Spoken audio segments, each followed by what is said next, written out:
Let's set the stage. It's 1972, and the air inside Memphis, Tennessee's Royal Studios is thick with hi-hat smoke, velvet horns, and the sweetest falsetto God ever gave a man.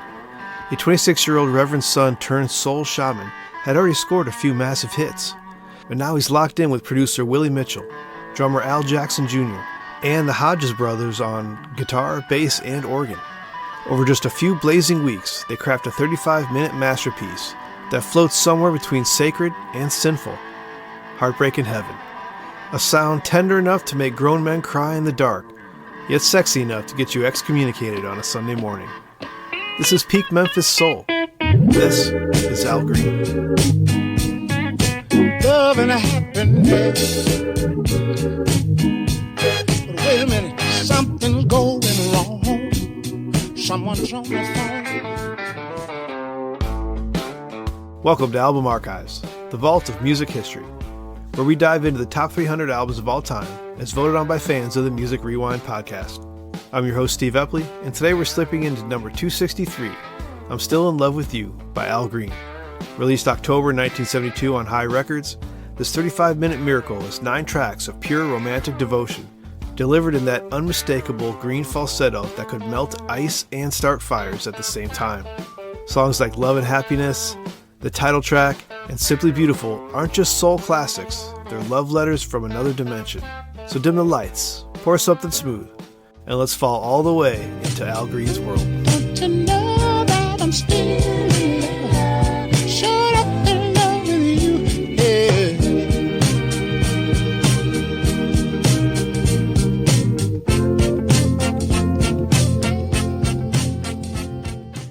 This album came hot off the heels of Let's Stay Together, recorded in the same room, same band, same magic formula.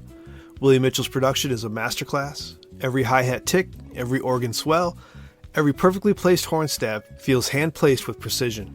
Al wrote or co-wrote 7 of the 9 songs, and you can hear the man living inside every note. Because the feel was everything, they cut it fast, sometimes first or second takes. The title track alone went to number 3 on the pop charts and number 1 on the R&B. Love and Happiness also reached number 1 on the R&B charts and cracked the pop top 10, later becoming one of the most sampled and revered grooves in history. Oh, baby. Love and happiness. Love and happiness. Oh.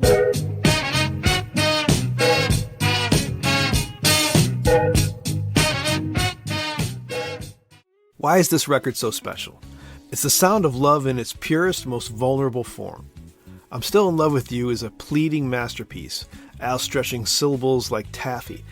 Look What You've Done for Me bounces with grateful joy, while I'm Glad You're Mine is straight up possessive passion.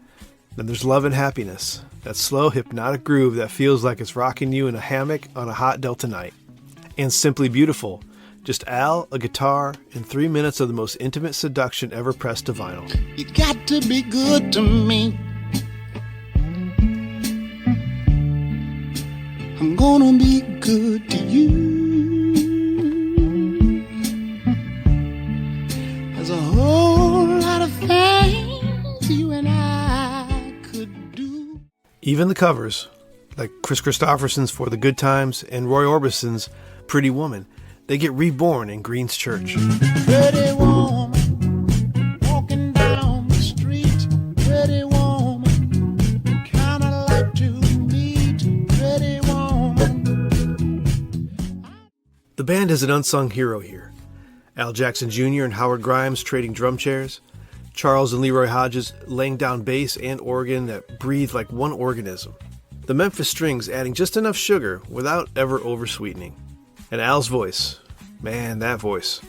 It glides from whisper to wail, preacher to lover, sometimes in the same breath. At 35 minutes, it's short, but every second is essential. There's no filler, only feelings. Baby, I'm so glad you're here. Baby, I've got something to say, my dear. Baby. The full track list is flawless. Side 1 alone with I'm Still in Love with You, I'm Glad You're Mine, Love and Happiness, What a Wonderful Thing Love Is, and Simply Beautiful is one of the greatest sides in soul history. Side 2 keeps the spell going with those covers mentioned earlier, Pretty Woman and For the Good Times. Plus you have Look What You've Done For Me, and closing out One of These Good Old Days. Lay your head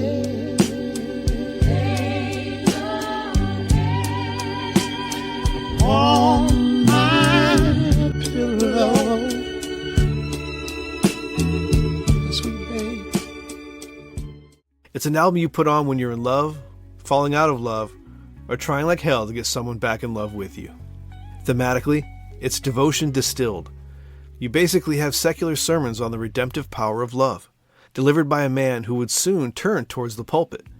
Already wrestling with faith and fame while topping the charts, it dropped the same year as Stevie Wonder's Talkin' Book, Curtis Mayfield's Superfly, and Bill Withers' Still Bill. 1972 was a murderer's row of soul, and Al stood right at the front in those white bell-bottoms. Oh, what a wonderful thing love is. Oh, I can see you standing there now. Let's put 1972 in more context. Vietnam was still raging, Watergate was brewing, blaxploitation in theaters, and soul music splitting into Philly polish and Southern charm. Al and Willie Mitchell chose the latter, raw, intimate, human. The album topped multiple charts, went gold fast, and never quite left the collective heartbeat of lovers everywhere.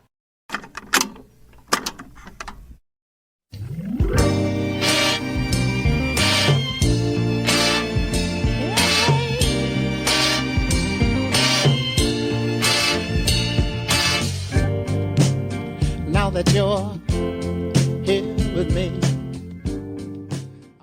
Why does the album endure today? Because no one has ever sounded more in love than Al Green does on this record. Love and Happiness alone has been sampled by everyone from Kanye to D'Angelo. The vinyl still gets spun at weddings, breakups, and quiet stormy nights. Remastered editions make those horns shimmer like new, and every few years a new generation discovers that falsetto and loses their mind all over again. It's the album I play when words fail and only Al can say it. One of these good old days. Talking about loving you.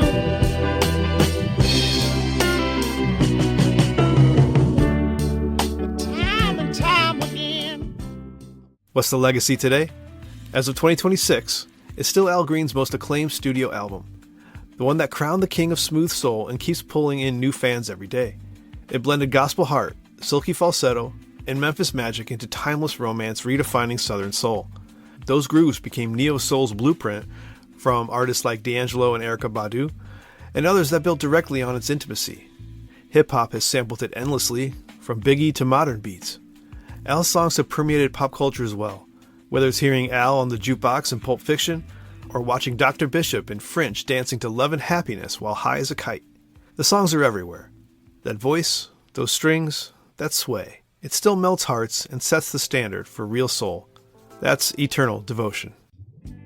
If you've never heard the full album front to back, fix that tonight. Dim the lights, pour the good wine, and let Reverend Al take you to church. New to it? Be forewarned. You may text your ex at 2 a.m. For me, it's not just a classic. It's the sound of romance. One heavenly note at a time. That's it for this edition of Album Archives, the vault of music history. If you enjoyed it, please share it with a friend or leave a review wherever you listen. Next up is number 262, In Step by Stevie Ray Vaughan and Double Trouble. Check out the top albums list over at musicrewindpodcast.com/album archives to see where we're at and where we're headed. For now, I'm Steve Epley, and as I always say, listen to the full album. Until next time. A podcast from the Sidereal Media Group. Back to you, anchors.